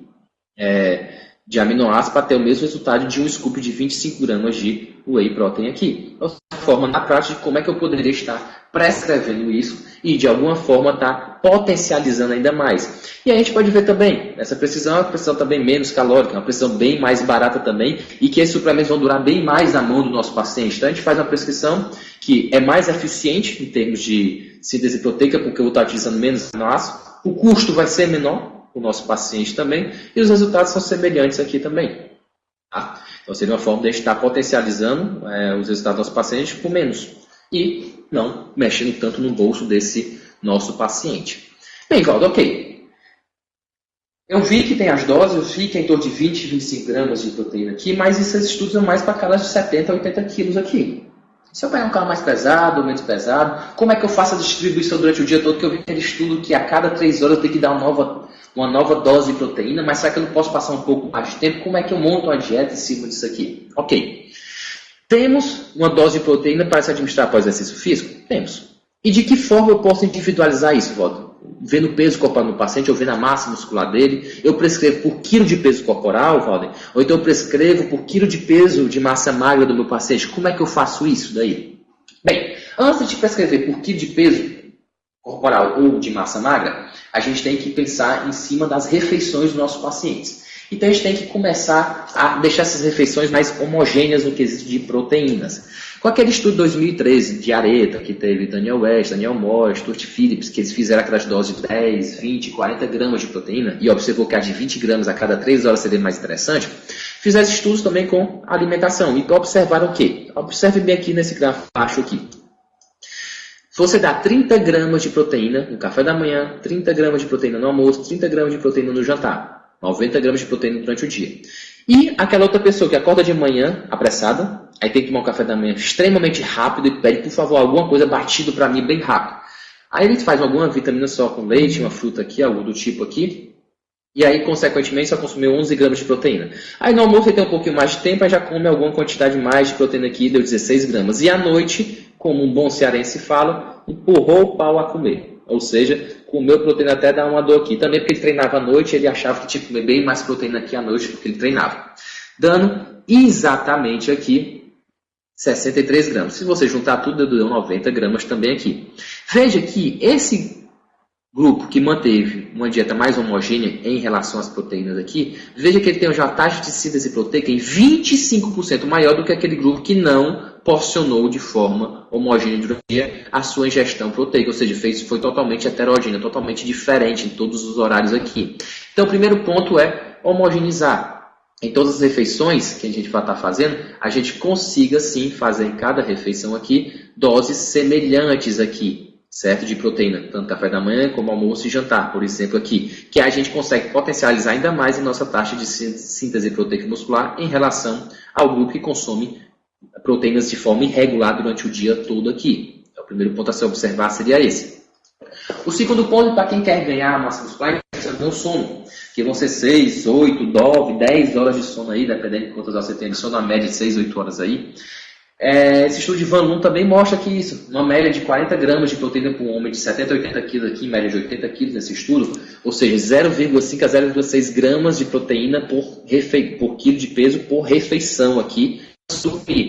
Então a dosagem boa seria em torno de 40 gramas de proteína antes de dormir para um indivíduo de 70 a 80 quilos. A gente otimizar essa taxa de síntese proteica aqui, certo?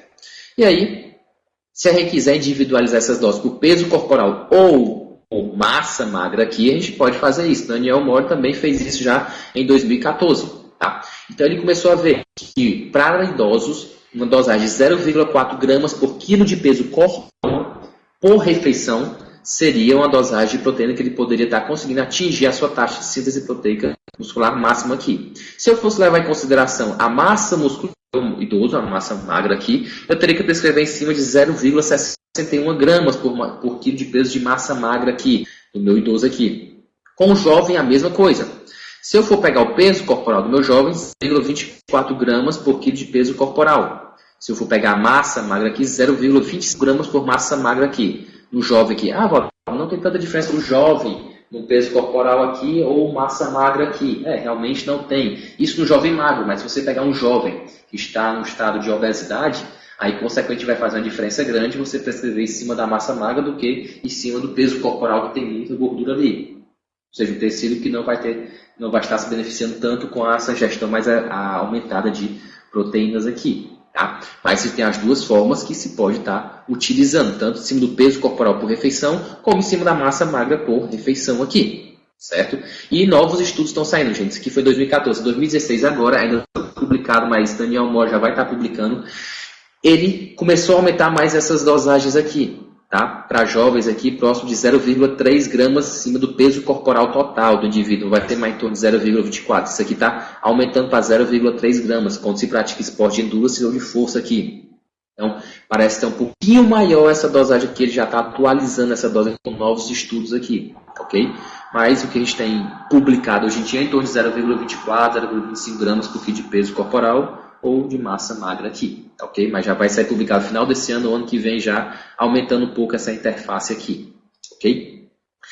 E não só isso, o que eu quero chamar a atenção de vocês também é essas novas metodologias, como essa que vocês estão observando aqui, que essa metodologia é por óxido de deutério aqui. Esse óxido de deutério, os estudos que eu mostrei para vocês passados eram estudos mais agudos, ou seja, usava isótopos de leucina, fenilalanina, e aí vai, e agudamente via a taxa de síntese proteica.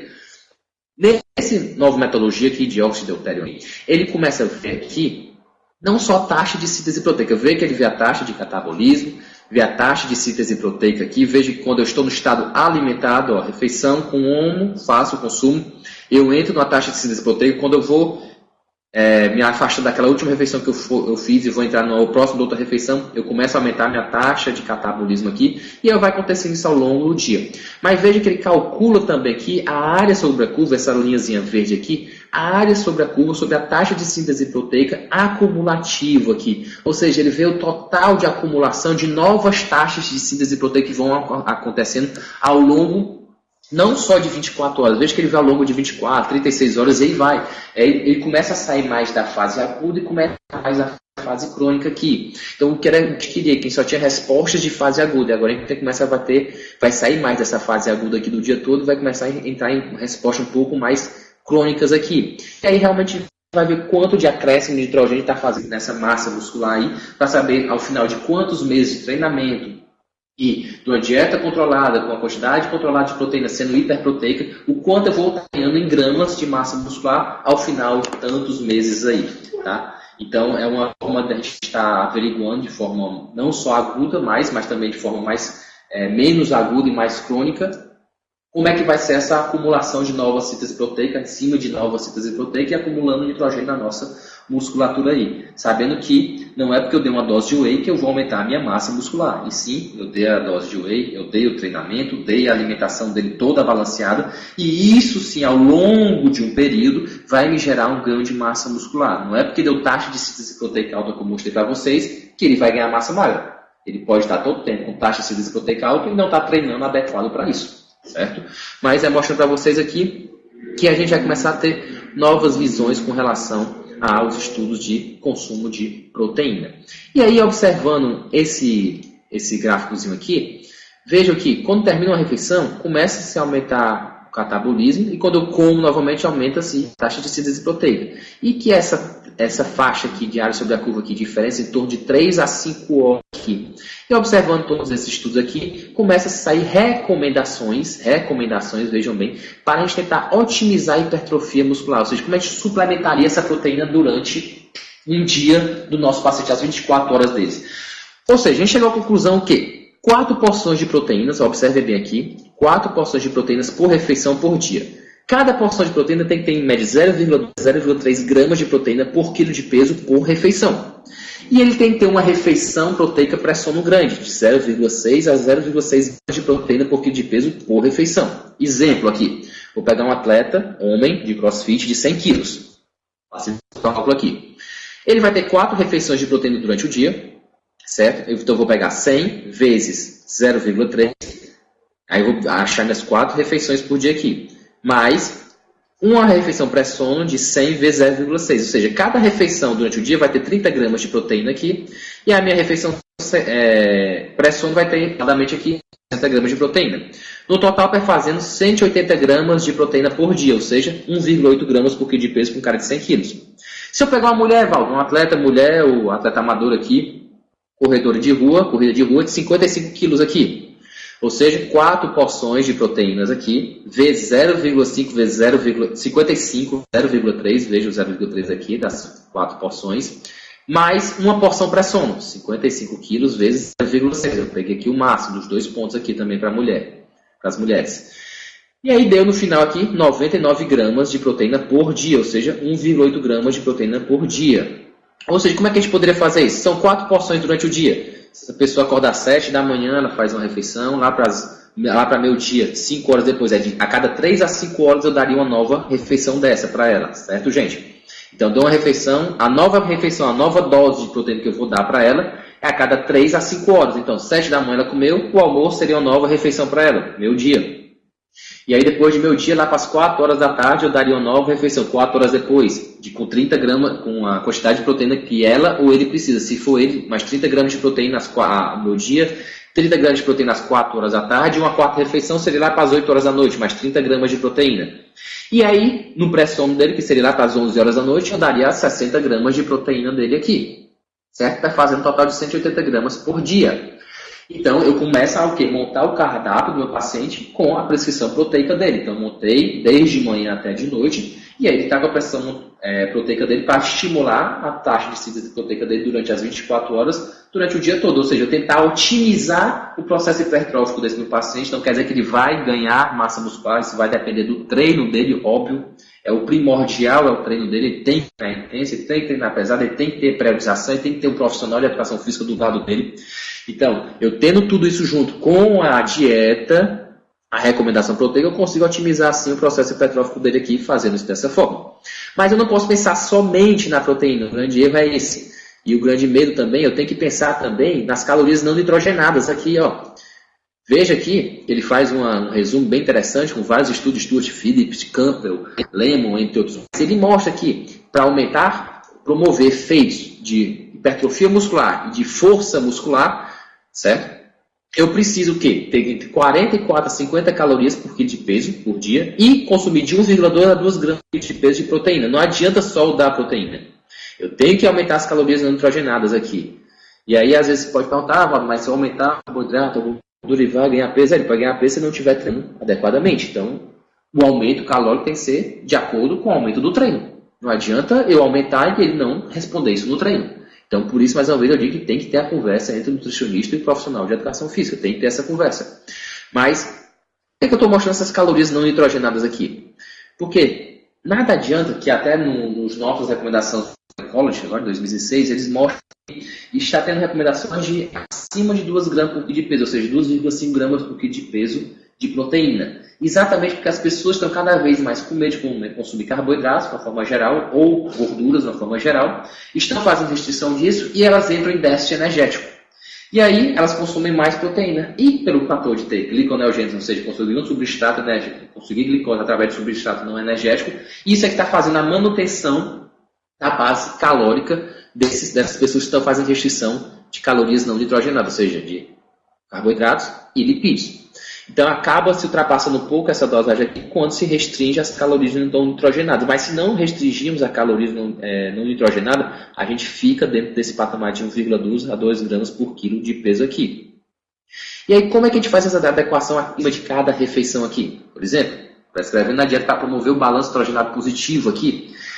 Se em 6,25 gramas de proteína tem 1 grama de nitrogênio, e para eu salvar 1 grama de nitrogênio, eu tenho que consumir em torno de 80 a 100 calorias não nitrogenadas. Por exemplo, vamos trazer para a prática aqui, se eu der um scoop de whey, meu paciente, 25 gramas aqui, vai ter aqui, eu vou ter, resumindo aqui o cálculo aqui, alinhando, 4 gramas de nitrogênios aqui e 25 gramas de proteína. Então, para eu salvar essas 4 gramas de nitrogênio, eu tenho que dar entre 320 a 400 calorias não nitrogenadas. Ou seja, se eu der um scoop de whey, eu vou dar em torno de 260 gramas de batata doce, 3 rodadas bem fininhas, ou seja, 310 calorias, e mais 10 gramas, por exemplo, de azeite de oliva aqui, uma colher de sopa, 90 calorias, vai dar 400 calorias para as 25 gramas de whey. 400 calorias, sendo 310 aqui praticamente carboidrato e 80 de gordura, ou seja, 320 a 400 calorias não nitrogenadas, para 25 gramas de proteína que conferem 4 gramas de nitrogênio aqui.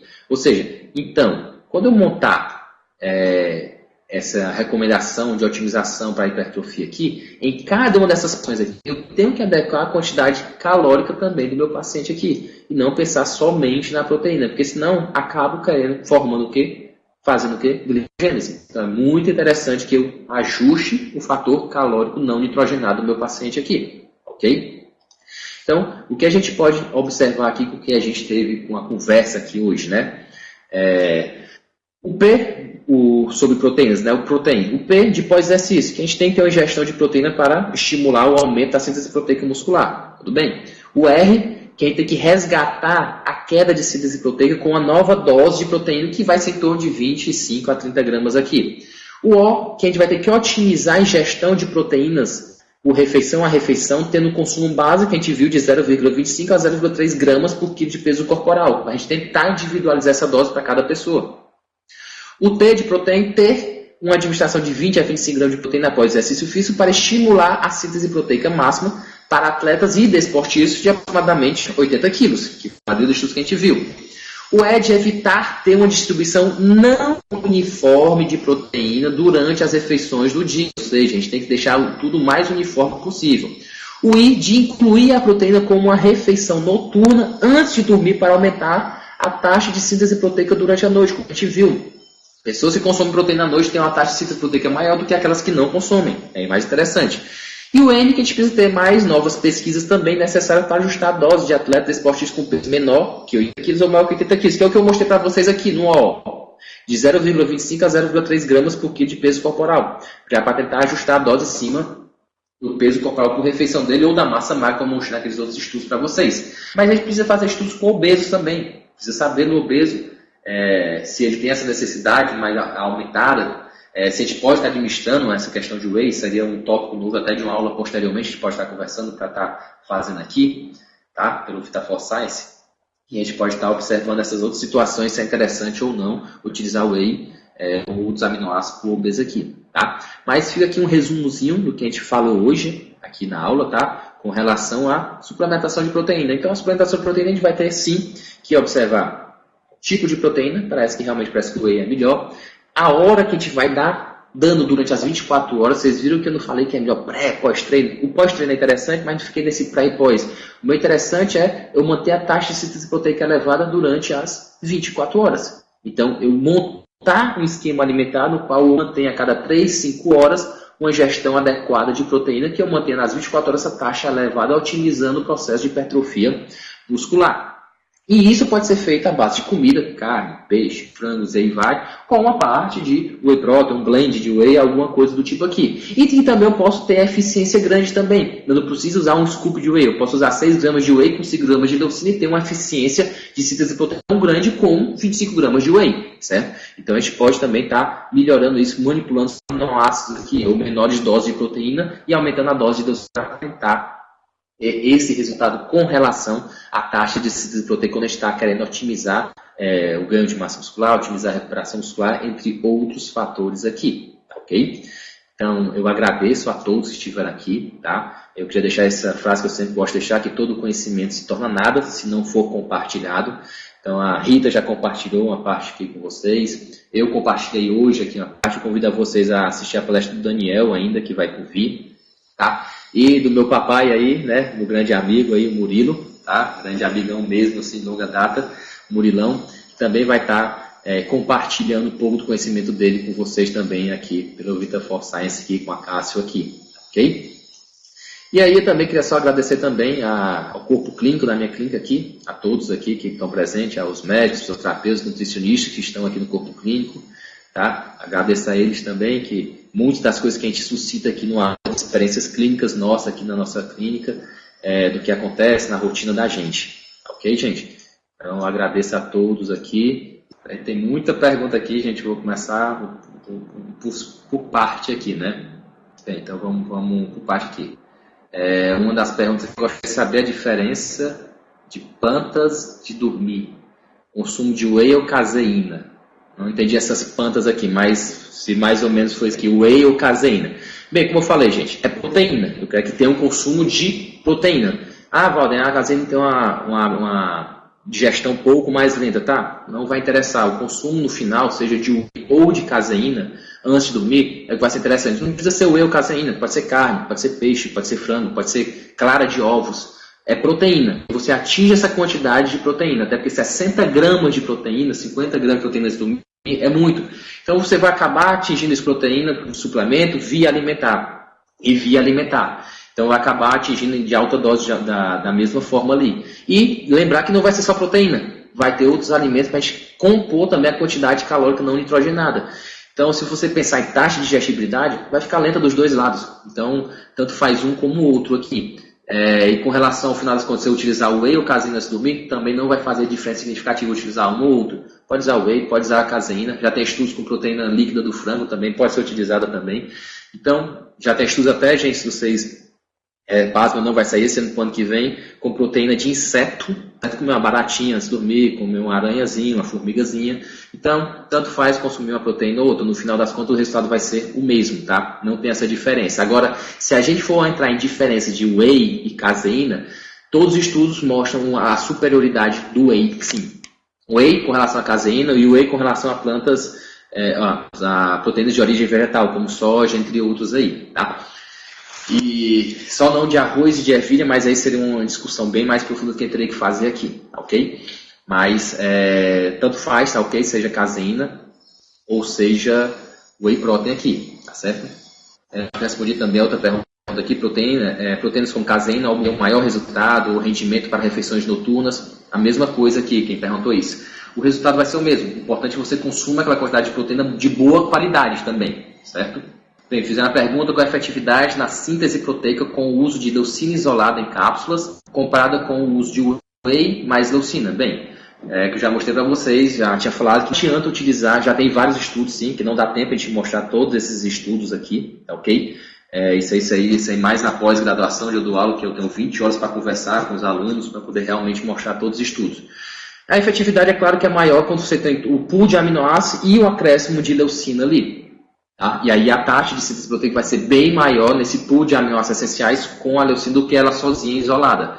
Tá? Então já tem estudos se mostrando, a efetividade dela não é tão alta, ela sozinha, é bem mais alta ela quando está assim com a proteína, no caso como você falou aqui, o whey protein, ela vai ser bem, a efetividade dela vai ser bem maior sim do que se utilizasse somente a leucina aqui. O que eu chamo a atenção, ela é um fator limitante, ela não vai ser usada sozinha. Você tem que usar ela mais a proteína. E não ela sozinha achando que eu vou dar só leucina e vou estimular essa síntese proteica. Estimula mais de forma submáxima, não de forma máxima, tá ok? De novo, outra pergunta, qual a melhor proteína, caseína, whey, antes do mês já foi respondido também. Aí uma pergunta bem interessante aqui. Idosos de 60 anos e mais de 80 anos beneficiam-se igualmente de maior ingestão de proteínas? Bem, Terezinha, quem perguntou aqui, quanto mais velho você for ficando, maior tem que ser a dose de proteína. Exatamente como eu mostrei aqueles estudos de mortalidade, não deu também para me aprofundar nos idosos, porque o tempo ser curto. Quanto mais velha a pessoa, maior a insensibilidade, ou seja, maior a resistência às proteínas sinalizantes de anabolismo. Ou seja, a mTORC1, por exemplo. Quanto mais velha a pessoa vai ficando, mais resistente ela fica em promover a ativação dessa proteína. Então, os treinos têm que começar a ter intensidades maiores ou duração maior aí, não sei como é que o educador físico vai fazer isso, mas na área de nutrição, a gente tem sim que aumentar as doses de proteína. Para ser um jovem de 20 anos e um idoso de 60 e poucos anos de idade, você tem que praticamente dobrar a dose de proteína do idoso. Se um pós-treino de um jovem tem 20 gramas, o idoso tem que ter 40.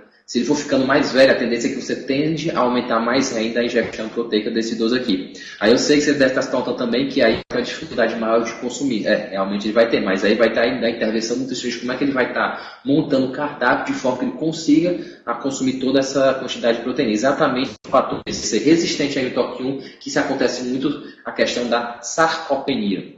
Então, por isso que tem que se aumentar, se eles se beneficiam sim mais. Quanto mais velho, maior a necessidade proteica deles sim.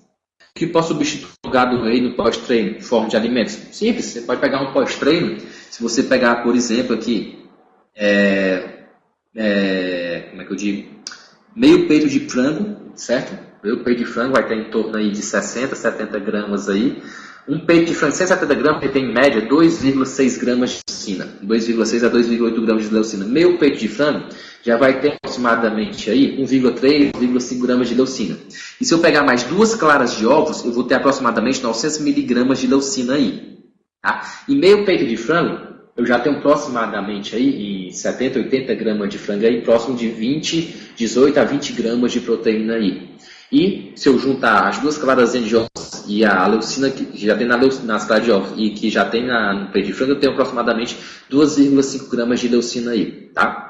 Então, eu consigo ter uma tapioca com esse peito, com frango desfiado, né? Esses 80 gramas com as 2 claras de ovos. Ou eu posso pegar um pão de batata doce aí, ou até um pão integral também, se caso eu queira o gosto do paciente. Preferir um pão de batata doce, mas fica a critério da pressão do nutricionista. E fazer uma tapiocazinha com esse frangozinho desfiado, essas 2 claras de ovo, vou ter a quantidade de 20 gramas de proteína e vou ter aproximadamente 2 gramas de leucina aí. Então, o que eu chamo muito a atenção de vocês, que eu peço bastante nas minhas aulas de proteína, é que vocês calculem o aminograma das dietas. Não é calcular só proteína, é calcular o aminograma. Ah, Valdo, onde é que eu consigo esse aminograma? A TACO já tem de vários alimentos. A própria tabela da FDA dá de quase todos os alimentos o aminograma.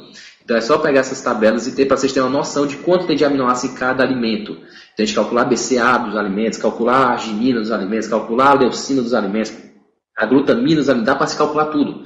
Ah, Valder, mas a tabela da FDA dos Estados Unidos não é do Brasil, você pode estar perguntando também isso. Ah, então também a TACO não serve para a gente, porque ela não foi feita sazonalmente em cada período do ano. Então também acaba tendo, cada período do ano, um alimento ela tem uma produção de forma nutritiva diferente. Então também não adianta a gente se pegar por esses pormenores, é para vocês terem uma noção de quanto de aminoácidos teria em cada alimento. Então vale a pena pegar a tabela da TAC, a tabela da FDA para ver essas quantidades de aminoácidos e vocês colocar nas tabelazinhas dos programas de cálculo de dieta de vocês e começar a calcular o teor de aminoácidos. Exatamente porque o que a gente mais observa, o que mais estudamos hoje, não é mais tanta quantidade de proteína, e sim a eficiência desses aminoácidos. Quanto menos aminoácidos, mais em quantidades certas, corretas, que façam a maior eficiência possível, por exemplo, do que a gente conversou hoje, no processo de síntese proteica muscular aqui. Certo? Deixa eu ver aqui.